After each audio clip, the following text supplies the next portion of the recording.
the Writer Series kicks off our season, and we're showing a movie that's based on a book I wrote, and it is a dream come true, not kind of.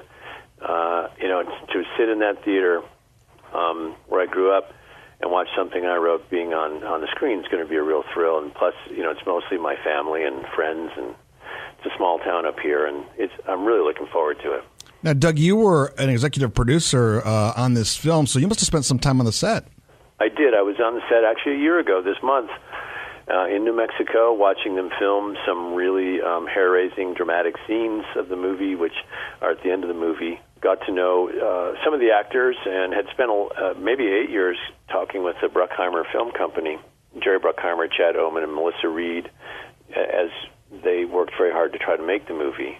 And so when that wasn't a miscue. I did say 9 years. That's how long it's taken to bring the story to the screen. So from your original inception of the book to bringing this to the screen, how many years has it been total? Well, the book came out in 2010, so wait. This is 2018, Doug. It just switched. Yeah. We did have New Year's Eve. You're right. Yeah. So it's been about eight. It has been about 8 years. It's such a process. Yeah, it is. It is, and the studio is very excited about the movie. It is great. I saw it a couple weeks ago in Los Angeles, and loved it. So it's really fun. Now, Doug, let's talk a little bit about the book. We're looking forward to the movie, of course, but I am about halfway through it, and I cannot put it down. The detail is incredible. I feel like I'm seeing everything happening in front of me. This book, real quick, in about a minute, can you give us kind of a time frame of when this is happening? This is like right after 9/11, right? So Horse Soldiers, or 12 Strongs, it's really a Western with lasers. It's about a time when 12 people, 12 U.S. Army Special Forces go into Afghanistan. They're outnumbered enormously by not a better equipped, but a larger Taliban force, and their mission was to capture a certain city and remove the Taliban from control of Afghanistan, which they did achieve in January of 2002. So it is about that kind of climactic, successful moment in American history that not many people know about.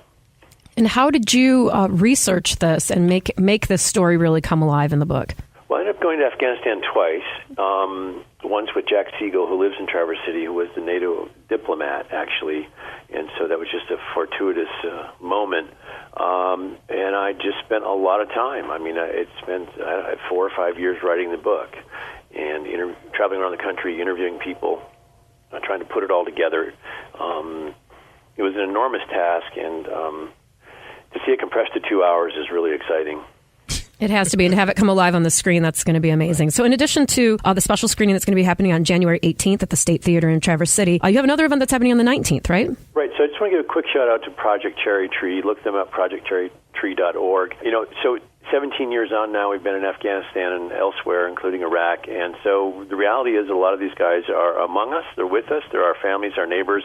Project Cherry Tree is working hard, actually at the state level, to work on increasing their access to health care through the VA. It's a very legitimate project staffed by a lot of retired military people and others from business backgrounds. And so we were glad to really have a screening that's going to help them get their message out and be a fundraiser for them on the 19th as well. So if you can't, our event on the 18th is sold out. They do have some availability on the 19th, and if you go on the Writers Series website, you can find out more. Doug, if people want to get more information about the National Writers Series, what is that website? NationalWritersSeries.org. And if they want to learn more about all of your great books and the new movie that's coming out, what's your website? DougStanton.com. I love it. Doug, thank you so much for joining us on Behind the Mitten. We can't wait to go see the movie. Okay. Thanks, guys. All right, guys, stay tuned to Behind the Mitten, because coming up soon will be Beer of the Week.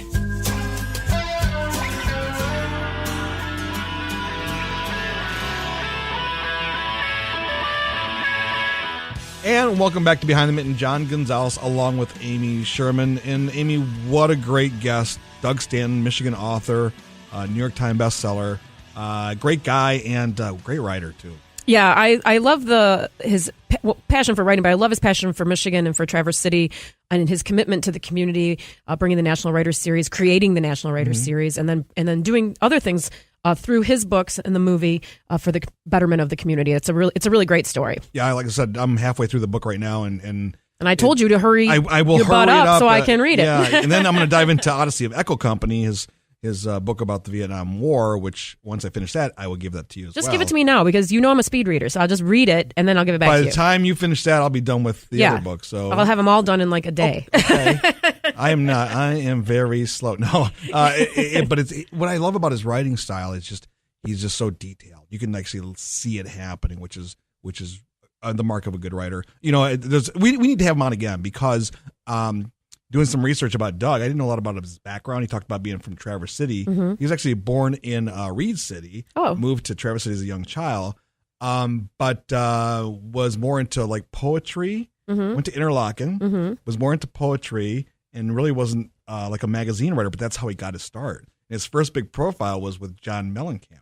Oh, really? And he had never written a profile in his life, so he didn't know what he was doing. Sounds like me. I'm not kidding. I didn't want to go there. But he's almost like, you can tell he's just a naturally gifted writer, but he learned the craft of how to put together a good story.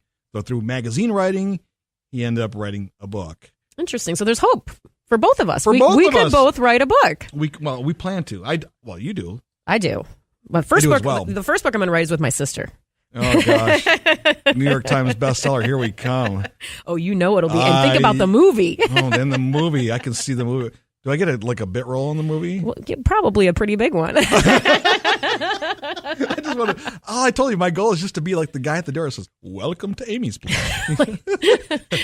It's like Pee Wee Herman in Pee Wee's Playhouse. Paging Mr. Herman. Yeah, paging Mr. Herman. P.W. Herman. Yeah, no, paging Gonzo. Yeah. Oh, that's hilarious. That's my job. Just open the door, close the door.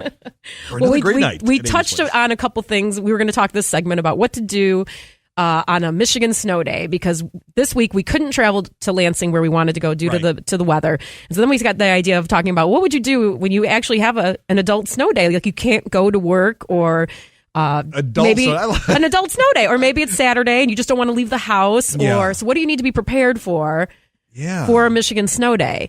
So we were talking about Doug Stanton's books. You could read his books. I would want to read. So when I stayed home over break, when we had a little time off, I read a great book called South of Superior, and I forget the author's name right now. But Lake Superior? Yeah. So really? I just picked it up off the shelf at the library, and it was it's set in a fictional town in the UP, but it's based on Grand Marais. The author is from Grand Marais. She runs a diner in Grand Marais. We have to go visit her. I don't remember a diner. I remember the brewery there. Yeah. I remember that little hut that's there. Yeah. Near the water. And the gas station. So, the town, a fictional town in this book called South of Superior, is based on Grand Marais, but the book is about a girl who moves up from Chicago to kind of come back to her roots, and it was so awesome to read it. I don't always gravitate towards books set in Michigan, but it was so great because I'm like, oh my gosh, I know all of this, like everything from just terms that only Michiganders use, or things in the UP.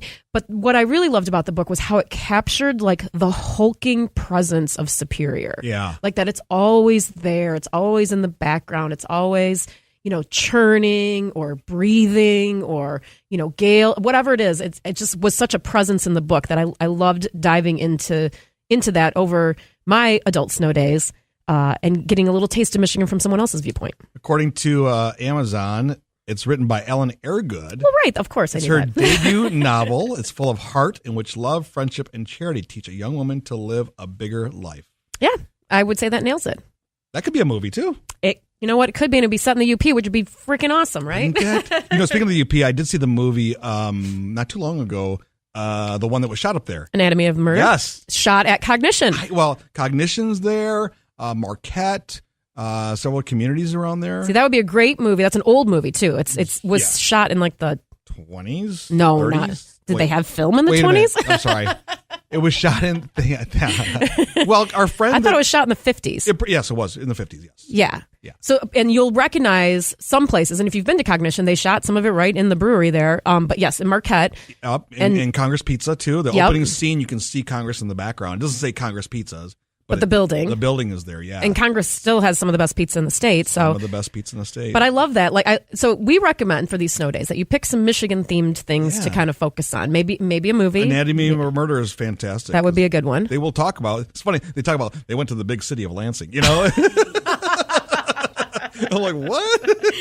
We love you, Lansing. Yeah, it was great. It was just fun to hear Michigan references like that, you know? That's what I liked about that book is, even though it was a fictional town, it's like all the other things around it were so familiar. And I wonder, I kept thinking to myself, now if somebody wasn't from Michigan and didn't even know what the UP was all about, like how would they interpret this book? Right. They would be like, is this a foreign country?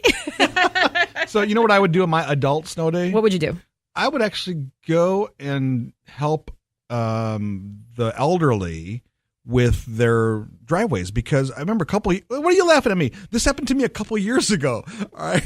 There was one of a bad snowstorm, right? Yes. And I'm like, I got to run to the store to get milk or whatever. And I'm running, and there's this older guy trying to shovel himself out of the driveway because he got stuck. So I went over there, and his wife was out there trying to help him as well. So the two of us were shoveling, and he was it was just bad, right? Finally got him out, and I'm like, sir, you shouldn't be on the road. And I said, is there somewhere you're going? Can I help you? He's like, well, I got to go get my prescription. I said, great. I said, I will take you there. So we get in the car, take him to Meijer store. We get his prescription. Is there anything else you need to do? He's like, well, I really need to stop and do some banking. I spent the afternoon like driving him around to different appointments, but it was so much fun just to talk to him. No, it's very kind. Yeah, hearing that his is. story, how he's been in the neighborhood. He remembers the day that the house that I live in was built. Stuff like that. It was really cool. That is cool. Why are you laughing at me? Because I feel like you're totally pandering to our audience. No.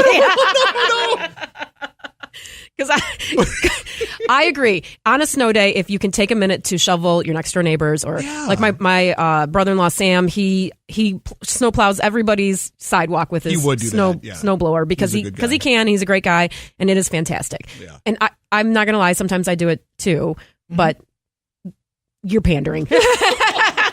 I didn't think about it that way, but it does sound kind of like that. Well, I just would sit home and drink. Then how about that? That's what I was going to say. And so I would be going through my supply of beer in my beer cellar. Where can I start? Where can I start? What should we drink today? Which is actually a great time to do it. You're not going to be driving, so good time to go through your beer cellar. And I would recommend you drink all the IPAs first because those don't store. Okay, so there you go. That's what we've been learned, right? But the other day I picked up 120 minute IPA from Dogfish, right? Dogfish had it, and it said it's a cellar beer. You can cellar it. I mean, you can, but wow, I didn't know that. You can cellar anything you want, but the thing is that the hops lose their bright bitterness over time, right. And you're just gonna have a different beer, and that's what I tell people is it's not that the beer is gonna go bad. It doesn't physically go bad where it's gonna make you sick or anything like that, but it's just not gonna taste the same as it did when it was released. And I always feel like unless it's a barrel aged beer or possibly a stout, the brewers want you to drink it when they release it. Right. It's not necessarily meant to be stored. It's not like a fine wine, like a Barolo or something like that. Drink the dang beer. Speaking of beer, what do we have coming up, Amy? Well, you know what we have?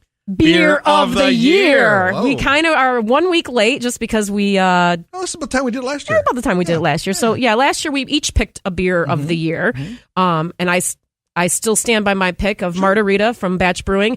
I now am naming it Slush of the Year for... Yeah, that was a great slush. Slush of the year for 2017 is Margarita from Batch Brewing. And I picked a beer from Storm Cloud. You did. Another day, another apocalypse. Yep. Which was great. But this year we both we both picked the same beer, but for different reasons. So we're going to talk a little bit about that. And then we have a backup beer. We do have a backup beer. You need a little more punch. I like the backup almost better than the beer of the Personally, year. I do as well. But there we go. Okay, so that's going to come up next. But again, if you got to spend a snow day, an adult snow day in Michigan, we recommend Michigan things, including books by Doug Stanton, movies like Anatomy of a Murder, great Michigan beer, and if you're Gonzo, taking old people around town to run errands, which is really... It's a new version of Uber. It's so kind. All right. Coming up next on Behind the Men, Beer of the Year. So stay tuned.